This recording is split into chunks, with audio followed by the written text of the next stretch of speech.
El Relatonauta.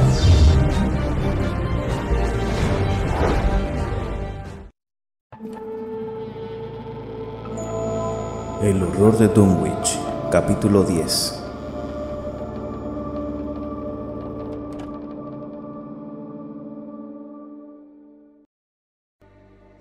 Al final, los tres investigadores venidos de Arkham, el Dr. Armitage, de canosa barba, el profesor Rice, rechoncho y de cabellos plateados, el Dr. Morgan, delgado y de aspecto juvenil, acabaron subiendo solos la montaña. Tras instruir con suma paciencia a los aldeanos sobre cómo enfocar y utilizar el catalejo, lo dejaron con el atemorizado grupo que se quedó en el camino. A medida que subían aquellos tres hombres, los aldeanos fueron pasándoselo de mano en mano para poder verlos de cerca. La subida era ardua, y en más de una ocasión tuvieron que echar una mano a Armitage. Muy por encima del esforzado grupo de expedicionarios, el gran sendero abierto en la montaña retumbaba, como si su infernal hacedor volviera a pasar por él con premiosa alevosía. Así pues, era patente que los perseguidores cobraban terreno. Curtis Wateley, de la rama no degenerada de los Wateley, era quien miraba por el catalejo cuando los investigadores de Arkham se desviaron por el sendero.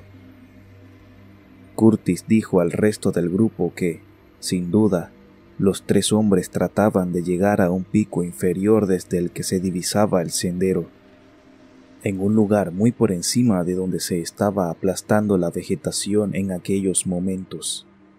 Y así fue en realidad, pues los expedicionarios alcanzaron la pequeña elevación al poco de que el invisible monstruo pasara por allí. Luego, Wesley Corey, que a la sazón miraba por el objetivo, gritó con todas sus fuerzas que Armitage se había puesto a ajustar el pulverizador que llevaba Rice, y todo indicaba que algo iba a ocurrir de un momento a otro. El desasosiego empezó a cundir entre el grupo del camino, pues, según les habían dicho, el pulverizador debería ser visible por unos instantes al desconocido horror. 2 o 3 hombres cerraron los ojos, en tanto que Curtis Wateley arrebató el catalejo a Wesley y lo dirigió hacia el punto más distante posible. Pudo ver que Rice, desde el lugar de observación en que se encontraban los expedicionarios, por encima y justo detrás del monstruoso ser, tenía una excelente oportunidad para intentar diseminar los potentes polvos de prodigiosos efectos. El resto de los que estaban en el camino solo pudieron ver el fugaz resplandor de una nube grisácea, una nube del tamaño de un edificio relativamente alto, próxima a la cima de la montaña.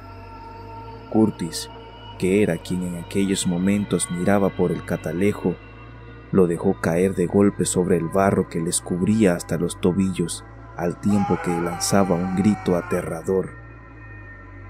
Se tambaleó y habría caído al suelo de no ser por 2 o 3 compañeros que le ayudaron y le sostuvieron en pie. Un casi inaudible gemido era lo único que salía de sus labios. Oh, Dios Todopoderoso, eso. Luego se organizó un auténtico pandemonium, pues todos querían preguntar a la vez y solo Henry Wheeler se ocupó de recoger el catalejo caído en tierra y de limpiar el barro. Curtis seguía diciendo incoherencias y ni siquiera conseguía dar respuestas aisladas. Es mayor que un establo, todo hecho de cuerdas retorcidas. Tiene una forma parecida a un huevo de gallina, pero enorme, con una docena de patas, como grandes toneles medio cerrados que se echaran a rodar. No se ve que tenga nada sólido. Es de una sustancia gelatinosa y está hecho de cuerdas sueltas y retorcidas, como si las hubieran pegado. Tiene infinidad de enormes ojos saltones 10 o 20 bocas o trompas que le salen por todos los lados, grandes como tubos de chimenea, y no paran de moverse, abriéndose y cerrándose continuamente, todas grises con una especie de anillos azules o violetas. Dios del cielo, y ese rostro semihumano encima. El recuerdo de esto último, fuera lo que fuese, resultó demasiado fuerte para el pobre Curtis, quien perdió el sentido antes de poder articular una sola palabra más. Fred Farr y Will Hutchins lo trasladaron a un lado del camino, dejándole tendido sobre la húmeda hierba. Henry Wheeler, temblando, cogió entre las manos el catalejo y lo enfocó hacia la montaña en un intento de ver qué pasaba. A través del objetivo podían divisarse 3 pequeñas figuras que ascendían hacia la cumbre con la rapidez con que se lo permitía la abrupta pendiente.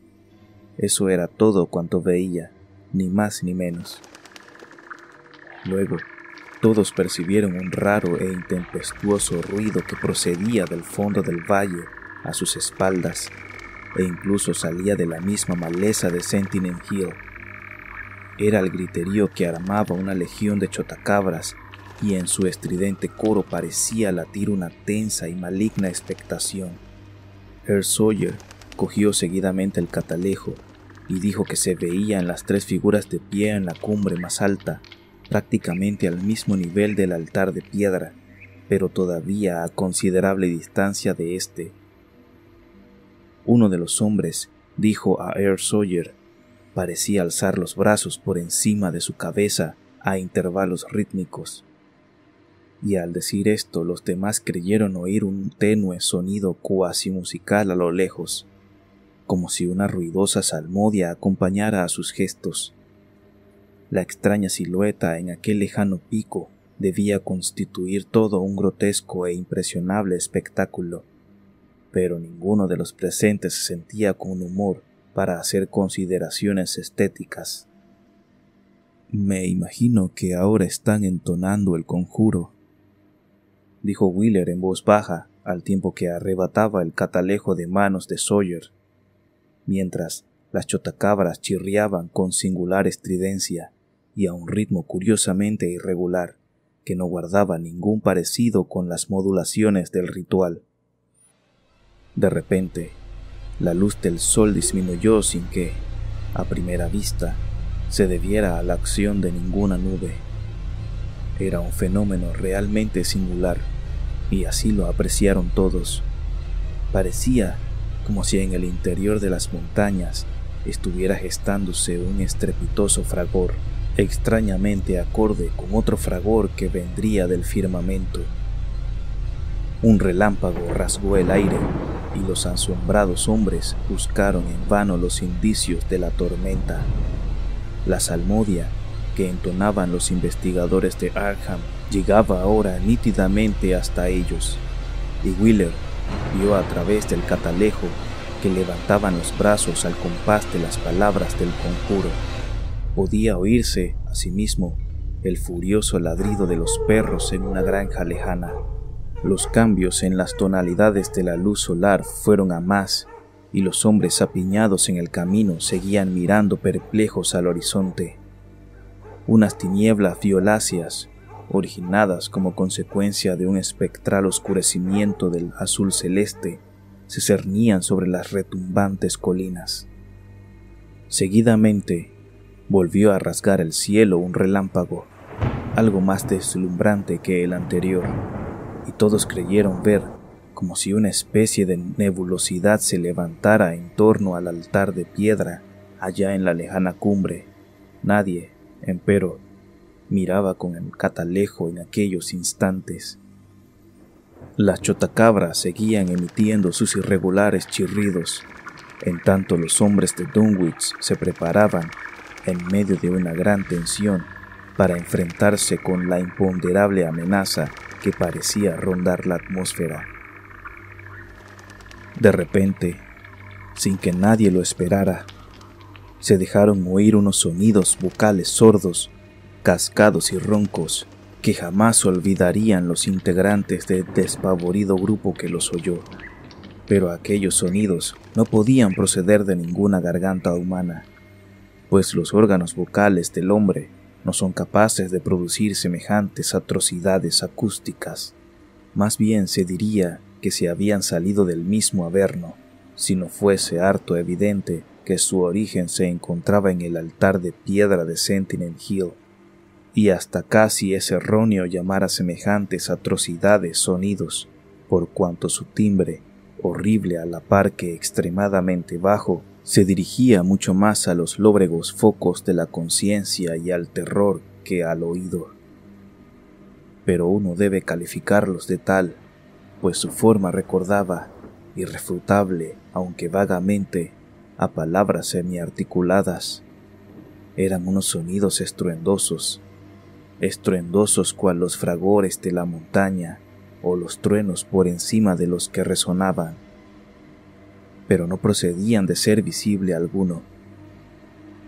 Y como la imaginación es capaz de sugerir las más descabelladas suposiciones en cuanto a los seres invisibles se refiere, los hombres agrupados al pie de la montaña se apiñaron todavía más si cabe, y se echaron hacia atrás como si temiesen que fuera a alcanzarles un golpe fortuito.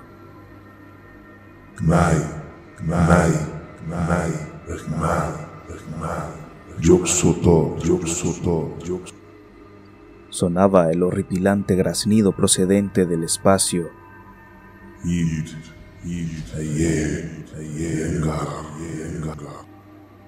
En aquel momento, quienquiera que fuese el que hablase pareció titubear, como si estuviera librándose una pavorosa contienda espiritual en su interior. Henry Wheeler volvió a enfocar el catalejo, pero tan solo divisó las 3 figuras humanas grotescamente recortadas en la cima de Sentinel Hill, las cuales no paraban de agitar los brazos a un ritmo frenético y de hacer extraños gestos, como si la ceremonia del conjuro estuviese próxima a su culminación. ¿De qué lóbregos avernos del terror propios del diabólico Aqueronte? ¿De qué insondables abismos de conciencia extracósmica? ¿De qué sombría y secularmente latente estirpe infrahumana procedían aquellos semiarticulados sonidos, medio graznido, medio truenos? De repente volvían a oírse con renovado ímpetu y coherencia al acercarse a su máximo final y desgarrador frenesí. Hey ya ya ya, hey ya ya ya, na you, socorro, socorro, padre, Yog-Sothoth. Eso fue todo. Los lívidos aldeanos que aguardaban en el camino sin salir de su estupor ante las palabras indiscutiblemente inglesas que habían resonado profusa y atronadoramente en el enfurecido y vacío espacio que había junto a la asombrosa piedra altar, no volverían a oírlas. Al punto hubieron de dar un violento respingo ante la terrorífica detonación que pareció desgarrar la montaña, un estruendo ensordecedor e imponente, cuyo origen, ya fuese el interior de la tierra o los cielos, ninguno de los presentes supo localizar. Un único rayo cayó desde el cénit violáceo sobre la piedra altar, y una gigantesca ola de inconmensurable fuerza e indescriptible hedor bajó desde la montaña, bañando la comarca entera. Árboles, maleza y hierbas fueron arrasados por la furiosa acometida, y los despavoridos aldeanos del grupo que se encontraba al pie de la montaña, debilitados por el letal hedor que casi llegaba a asfixiarles, estuvieron a punto de caer rodando por el suelo. En la lejanía se oía el furioso ladrido de los perros, en tanto que los prados y el follaje en general se marchitaban, cobrando una extraña y enfermiza tonalidad grisáceo-amarillenta, y los campos y bosques quedaban sembrados de chotacabras muertas. El hedor desapareció al poco tiempo, pero la vegetación no volvió a brotar con normalidad. Incluso hoy sigue percibiéndose una extraña y nauseabunda sensación ante las plantas que crecen en las inmediaciones de aquella montaña de infaustuoso recuerdo. Curtis Wateley comenzaba a volver en sí cuando se vio a los 3 hombres de Arkham descender lentamente por la vertiente montañosa bajo los rayos de un sol cada vez más resplandeciente e inmaculado. Su semblante era grave y calmado, y parecían consternados por unas reflexiones sobre lo que venían de presenciar de naturaleza mucho más angustiosa que las que habían reducido al grupo de aldeanos a un estado de postración y acobardamiento. En respuesta a la lluvia de preguntas que cayó sobre ellos, los 3 investigadores se limitaron a sacudir la cabeza y a reafirmar un hecho de vital importancia. El monstruoso ser ha desaparecido para siempre, dijo Armitage. Ha vuelto al seno de lo que era en un principio y ya no puede volver a existir. Era una monstruosidad en un mundo normal. Solo en una mínima parte estaba compuesto de materia, en cualquiera de las acepciones de la palabra. Era igual que su padre, y una gran parte de su ser ha vuelto a fundirse con aquel en algún reino o dimensión desconocido allende nuestro universo material, en algún abismo desconocido del que solo los más endiablados ritos de la malevolencia humana le permitirán salir tras invocarlo por unos momentos en las cumbres montañosas. Seguidamente se hizo un breve silencio, durante el cual los sentidos dispersos del infortunado Curtis Wateley volvieron a entretejerse poco a poco hasta formar una especie de continuidad, y llevándose las manos a la cabeza, soltó un sordo gemido. La memoria le devolvió al momento en que le había abandonado y volvió a invadirle la horrorosa visión que le había hecho desfallecer. Dios mío, aquel rostro semihumano, aquel rostro de ojos rojos y albino, pelo ensortijado y sin mentón, igual que los Wateley. Era un pulpo, un 100 pies, una especie de araña, pero tenía una cara de forma semihumana encima de todo, y se parecía al brujo Wateley, solo que medía yardas y yardas. Y, exhausto, enmudeció mientras el grupo entero de aldeanos se le quedaba mirando fijamente, con una perplejidad aún no cristalizada en renovado terror. Solo entonces el viejo Zebulón Wateley, a quien solían venirle a la cabeza antiguos recuerdos, pero que no había abierto la boca hasta el momento, dijo en voz alta: Hace 15 años. Se puso a divagar. Oí decir al viejo Wateley que un día oiríamos al hijo de Lavinia pronunciar el nombre de su padre en la cumbre de Sentinel Hill. Pero Joe Osborne le interrumpió para volver a preguntar a los hombres de Arkham. Pero, ¿qué era después de todo? ¿Y cómo logró el joven brujo Wateley llamarle para que acudiera de los espacios? Armitage escogió sus palabras cuidadosamente a la hora de contestar. Era sobre todo una fuerza que no pertenece a la zona que habitamos del espacio sideral. Una fuerza que actúa, crece y obedece a otras leyes distintas de las que rigen nuestra naturaleza. A ninguno de nosotros se nos ocurre invocar a tales seres del exterior. Solo lo intentan las gentes y cultos más abominables.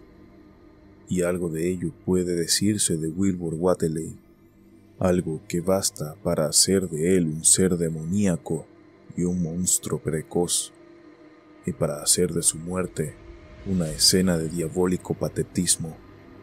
Lo primero que pienso hacer es quemar este maldito diario, y si quieren obrar como hombres prudentes, les aconsejo que dinamiten cuanto antes la piedra altar que hay en esa cima y echen abajo todos los círculos de monolitos que se levantan en las restantes montañas.